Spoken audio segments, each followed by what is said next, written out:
যে গাজীপুরের কালীগঞ্জে একটা সন্তান তার মাকে কবর থেকে উঠিয়ে নিয়ে ঘরের মধ্যে লেপ দিয়ে তোশক বিছিয়ে মাকে শুইয়ে রেখেছে। গভীর রাতে কবর থেকে মায়ের মরদেহ তুলে বিছানায় শুইয়ে রাখলেন ছেলে। শুধু তাই নয়, সেই মরদেহ বিছানায় রেখে কম্বল দিয়ে ঢেকে রেখেছেন তিনি। গাজীপুরের সম্ভবত কালিয়াকৈরের ঘটনা হবে এটি। আমি এটা নিয়ে কথা বলতে চাই এই জন্য যে হারে সন্তানটা মায়ের যে প্রাপ্য হক সেটা জীবদ্দশায় দিতে পারে নাই। ছেলেটার নাম সজীব। সে জীবদ্দশায় মা যখন হায়াতে ছিল তখন সে নেশাগ্রস্ত হতে হতে মাকে এত বেশি অত্যাচার করেছে, টর্চার করেছে, মা সইতে পারে নাই, আত্মহত্যা করে ফেলেছে। এলাকার সবাই মিলে মর্গে নেওয়া হলো, দেখলো যে আত্মহত্যা করে মারা গেছে। দাফন কাফন করা হলো। তো জানেন আসলে আত্মহত্যা করার পর, কাটা ছিঁড়ার পর তার কিছু থাকে না তেমন।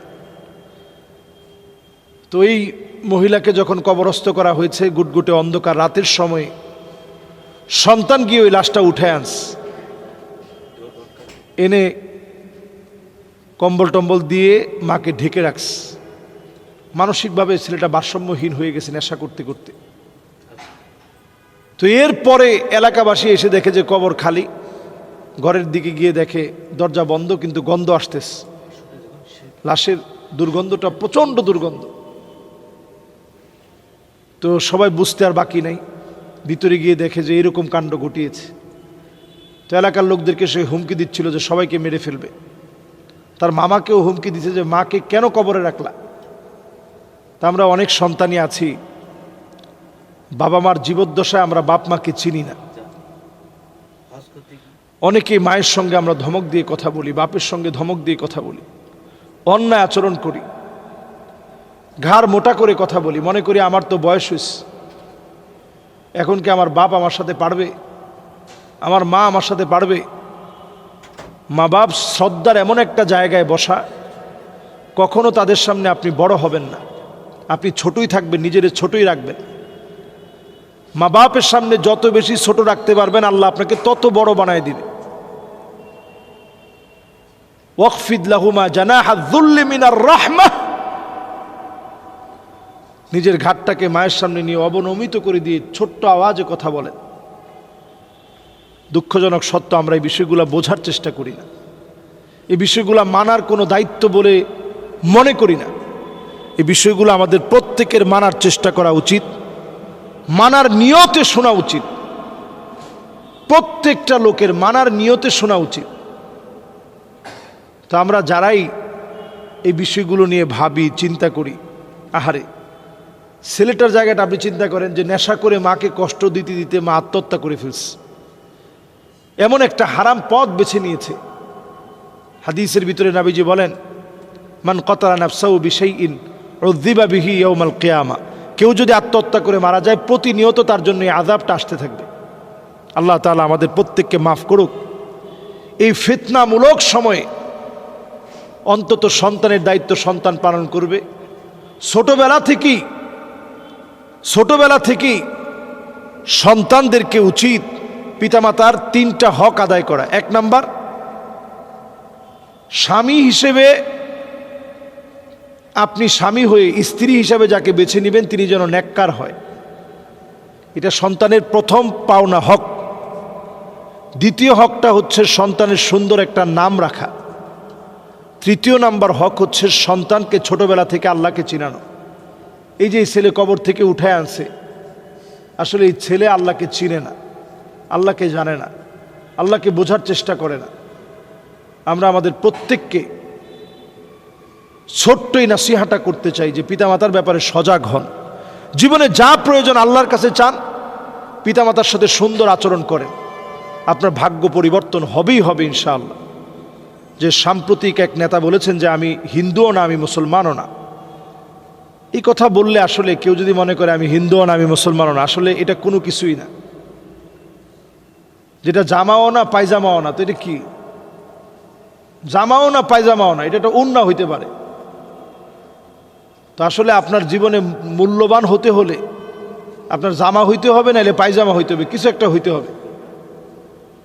একজন মুসলিম কখনো এই কথা বলতে পারে না যে আমি আমি হিন্দুও না আমি মুসলমানও না, এটা কোনো মুসলমানের বক্তব্য হইতে পারে না। একজন মুসলিম যদি মনে করে আমি হিন্দুও না আমি মুসলমানও না, এটা আসলে কোনো মানুষই না। মানুষ হওয়ার আগে আপনাকে ভাবতে হবে আল্লাহ আমাকে ইসলাম দিয়েছেন। আপনার নেতার চাইতে দল বড় হইতে পারে, দলের চাইতে আদর্শ বড় হইতে পারে, আদর্শের চাইতে রাষ্ট্র বড় হইতে পারে, রাষ্ট্রের চাইতে ইসলাম আমার কাছে কোটি কোটি গুণ বড় হতে হবে, নাইলে ইমান থাকবে না। এর নাম ইমান। ইমান কোনো ঠনকো বিষয়ের নাম না। খালি আপনি বলবেন যে আমি সুন্নি মুসলমান, আল্লাহ আপনাকে মাফ করে দিবে, এত সহজ? ঈমানুস সাদিক, ইমানটা নির্বেজাল হতে হবে। হাদিসের মধ্যে নবীজি স্পষ্ট বলেছেন যে খালিসান মিন কলবিহি আও নাফসিহি, মন থেকে কালেমাওয়ালা হতে হবে। মানে শুধু আপনি মুখে বললেন যে আমি কালেমার সাথে আছি, আল্লাহ তাআলা এতে করে আপনাকে মাফ করবে না। মন থেকে কালেমাওয়ালা হতে হবে। মন থেকে কালেমাওয়ালা মানে বাতিলের কাছে আপনি আপোষ করবেন না, তাগুতের কাছে আপনি মাথা নত করবেন না, বাতিলকে খুশি করার জন্য অথবা আপনি হিন্দু ভাইদেরকে খুশি করার জন্য আপনি বললেন যে আমি হিন্দুও না আমি মুসলমানও না, আমি একটা পাগলা। এই জাতীয় কথা যদি আপনি বলেন, আপনার মুসলমানিত্ব টিকে না। আর আল্লাহ তাআলার কোনো প্রয়োজন নাই এই জাতীয় মুসলমানের ঈমান গ্রহণ করতে হবে আল্লাহর। যদি আপনি 800 কোটি মানুষ সবাই ঈমানদার হয়ে যায়, আল্লাহর কোনো লাভ নেই। 800 কোটি মানুষ সবাই যদি কাফের হয়ে যায়, আল্লাহর কোনো লস নেই। এর নামই ঈমান। আপনি মনে করতে পারেন যে 800 কোটি সবাই যদি বিরুদ্ধে লেগে যায় কি একটা হয়ে যাবে। আল্লাহর সামনে 7 আকাশ আর 7 জমিন কা খরদালাতিন সাবআ, 7টা সরিষার দানার চাইতে বেশি না। সুবহানাল্লাহ বিহামদি। আল্লাহ এত বড়, সে আল্লাহর বড়ত্বের সামনে আমরা একেবারে তুচ্ছ, একেবারে নগণ্য। সুতরাং কথা বলতে সাবধান হয়ে কথা বলতে হবে। শেষ একটা হাদিস শোনাতে চাই। নবীজি বলেছেন মা ইয়ালফিযু, নবীজি হাদিসের মধ্যে বলেছেন যে ইন্নাল আবদা লা ইয়াতাকাল্লামু বিল কালিমা, মানুষ অনেক সময় কথা বলতে গিয়ে এমন কথা বলে ফেলে আবআদু বাইনাল মাশরিকি ওয়াল মাগরিব, জাহান্নামের এত দূরে দূরে দূরে দূরে চলে যায় যেটার গন্তব্যের কোনো শেষ নেই। তার মানে কথা বলার ক্ষেত্রে মা ইয়ালফিযু মিন কাউলিন ইল্লা লাদাইহি রাকিবুন আতীদ, প্রত্যেকটা কথা বলার ক্ষেত্রে আপনার চিন্তা করা দরকার যে কথার ব্যাপারে জবাব দিতে হবে। নবীজির কাছে একজন সাহাবী আসছে, আয়েশা বলছে ইয়া রাসূলুল্লাহ আপনি আমারে নসিহত করেন, আর ওয়া আউজিস, সংক্ষেপে নসিহত করেন।